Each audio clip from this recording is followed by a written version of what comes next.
I aquí teniu 4 exemples de l'última activitat que m'havíeu d'entregar de límits.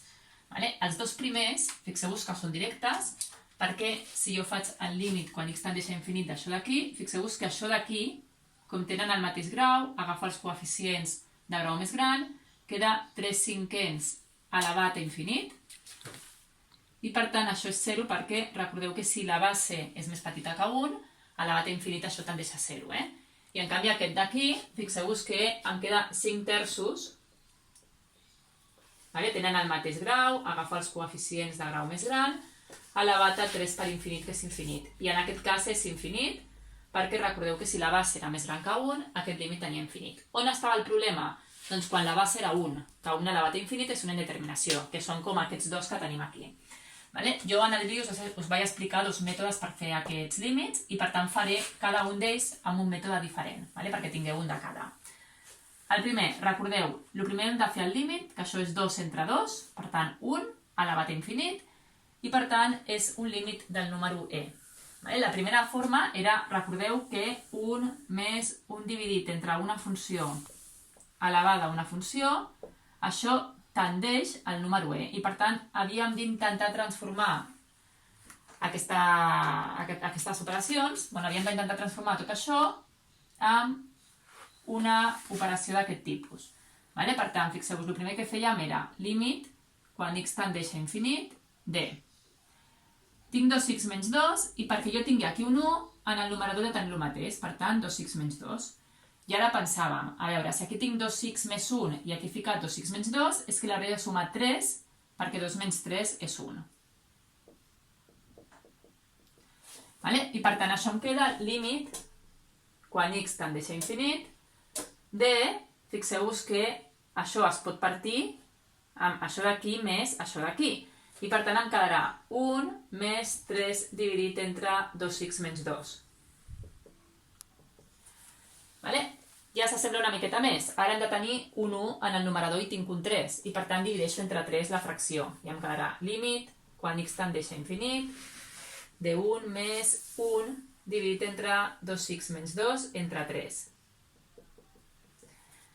Ja tenim 1 més 1 dividit entre una funció i ara ho he d'elevar a la mateixa funció, que tampoc ho tinc. I per tant, ho posem entre 2x menys 2 dividit entre 3, i com no ho tinc, ho poso aquí dalt, però llavors ho he de compensar multiplicant per la inversa, per 3 dividit entre 2x menys 2, que això no és fer res, per el que teníem que és x menys 1. I ara fixeu-vos que com ja tinc 1 més una funció a la una funció, tot això hem dit que tendia al número e. I per tant aquest límit serà el número e, perquè això tendeix al número e, elevat al límit, quan x tendeix a infinit, de això d'aquí que em queda, que fixeu-vos que és 3x menys 1, dividit entre 2x menys 2. Aquest límit és 3 mitjos, perquè fixeu-vos que tenen el mateix grau i agafem els coeficients. I això, si voleu, ho podem ficar com a arrel quadrada de e elevat a 3, i com aquest exponent és més gran que aquest, podem treure una e fora. Aquest era un exemple que teníeu.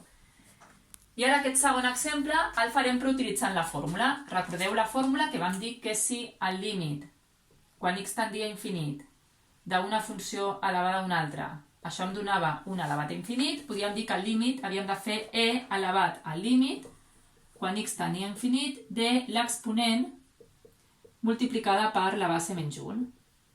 Per tant, farem aquest utilitzant aquesta fórmula. Fixeu-vos que aquí em queda que el límit és 3 entre 3, que és 1, elevat a infinit, i per tant podem dir que això és e elevat al límit, quan x tendeix a infinit, de l'exponent que multiplica a la base menys 1. I per tant es tracta ara de fer aquestes operacions. Límit, quan x tendeix a infinit, de l'exponent, faig el mínim comú múltiple, 2 més 3x, amb el negatiu canviem de signe, i per tant, menys 2 menys 3x,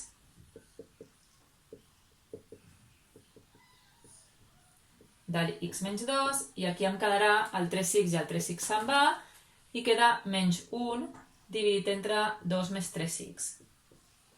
I per tant em queda e elevat al límit, quan x tendeix a infinit, de menys x més 2, si multiplico per menys 1, dividit entre 2 més 3x.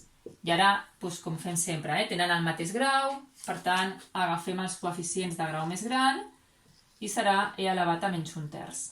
Que si voleu, podeu posar un dividit entre e elevat a 1/3 o si voleu un dividit entre arrel cúbica d'e, però si ho deixeu així ja està bé. I de moment ja està, us posaré una altra activitat de límits abans de començar amb derivades a veure si us surt millor.